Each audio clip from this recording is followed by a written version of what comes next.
Are you ever going to leave, Clara? Mark sneered, sprawled out on the sofa like a king addressing a servant. Isabel, his ever-faithful accomplice, added with a venomous smile.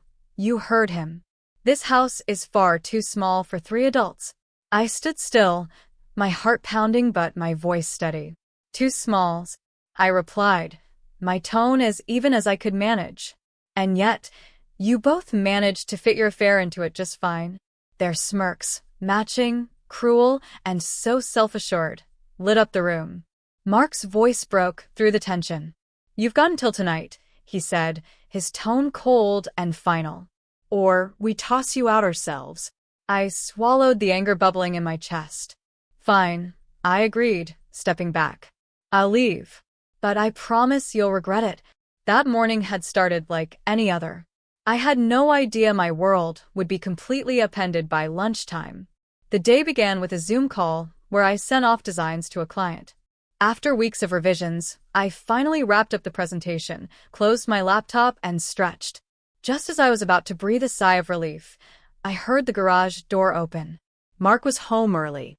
Again. I sighed, heading downstairs. As I opened the fridge to prepare lunch, I couldn't stop the questions swirling in my mind. The uneasy feeling that had crept into my life over the last few weeks was growing stronger. What's up with you coming home in the middle of the day so often? I asked casually, though my voice carried an edge. Mark didn't look at me. He was already rummaging through the cabinets.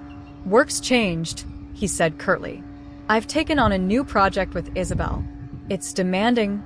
Isabel. Her name hung in the air like poison. I gripped the butter knife tighter than necessary, trying to keep my face neutral. Isabel, huh? You two seem to be getting along well these days. He shrugged, his nonchalance stinging more than any insult. She's ambitious. Knows what she wants. That was it. I decided that day would be different. I wouldn't let his vague answers and deflections pacify me any longer. I needed proof. The house was silent after Mark left for yet another urgent meeting. I knew this was my chance. My hands trembled as I entered his study, a room I had always considered his sanctuary. The desk drawers were organized almost too perfect, but I rifled through them anyway. Papers, documents, and receipts. Nothing seemed out of place. Until it did. There it was. A receipt for 2 at that swanky restaurant. The same one Mark had always said was too expensive for us. My chest tightened as I spotted another piece of damning evidence. A hotel receipt, one with a room for 2 booked in Isabel's name. My heart pounded as I shoved the receipts back into place. But before I could leave, I heard the front door open. Mark's carefree laughter echoed down the hallway, followed by Isabel's high-pitched giggle. My heart raced. I barely had time to collect myself before they walked in. Well, look who's curious, Isabel purred, leaning against the doorframe as though she owned the place. Her presence in my home was a slap to the face. What's the meaning of this? I snapped, holding up the receipts. Mark's expression didn't waver. Oh, those, he said with a shrug. Isabel's moving in. There's no room for you anymore, Clara. The room spun. My emotions swirled. Hurt, betrayal, rage. But I locked them down. I wouldn't let them see me crumble. I set the receipts down carefully on the desk, smoothing them out as if their damning truth needed more clarity. Squaring my shoulders, I faced them with a calmness that belied the storm raging inside me. You both can have your fun, I said evenly, stepping forward, my voice sharp and deliberate. But let me assure you, it's going to cost you. Isabel laughed, her confidence infuriating. Like we care, she sneered, linking her arm possessively through Mark's. There's the door. I didn't respond. Words felt useless against their arrogance. Instead, I walked out with my head high, refusing to let them see the cracks in my composure. But inside, the weight of betrayal clawed at me, threatening to pull me under. Upstairs, the quiet of the bedroom was a stark contrast to the chaos in my heart. I pulled an old suitcase from the closet, the sound of the zipper loud in the silence. Each item I packed felt like a piece of my life being stripped away. As I folded a sweater, my phone buzzed on the nightstand. It was Sophia, my daughter,